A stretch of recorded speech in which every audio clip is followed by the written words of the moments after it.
AP Global Sports correspondent Rob Harris joins us now live from London. Rob, this is a huge win for Manchester City. How much of a surprise is this CAS decision, and what has UEFA's response been? Manchester City have always maintained their innocence and they've fought through the courts to establish it. They've really deployed a very heavy, strong team of lawyers against UEFA, and they've managed to win this case, and it means they are in the Champions League now next season. UEFA have said they just note the findings of the case and that they remain committed to the principles of financial fair play. But many will look at this case and wonder, just where does financial fair play sit from here? And also, why did UEFA bring this case to start with? Because CAS found that while it couldn't establish some of the allegations against Manchester City, in other cases, there was a time limitation. The fact that they dated back more than 5 years meant they could not be prosecuted. So there are questions why the case was ever brought against Manchester City, and it went through two UEFA divisions, the investigatory side and then the judicial side as well, to impose a ban which would have had significant consequences for Manchester City.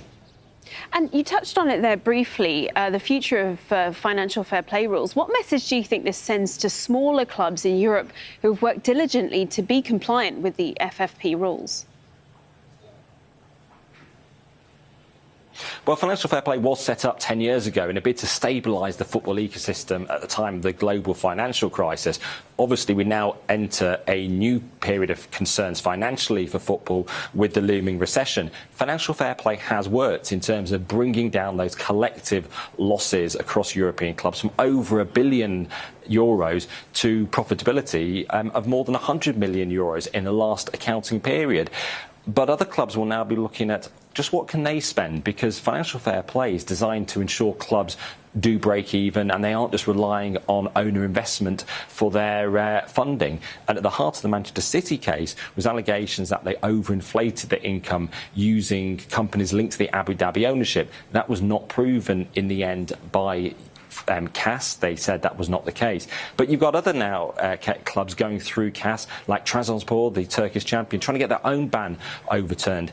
And the Manchester City case is just the latest in a line of clubs that have scored legal victories over UEFA at CAS, AC Milan and Paris Saint-Germain as well. UEFA seems to struggle to get cases through CAS and to hold up cases that they themselves have prosecuted. All right, Rob Harris, AP Global Sports correspondent, thank you very much for joining us. The Mercedes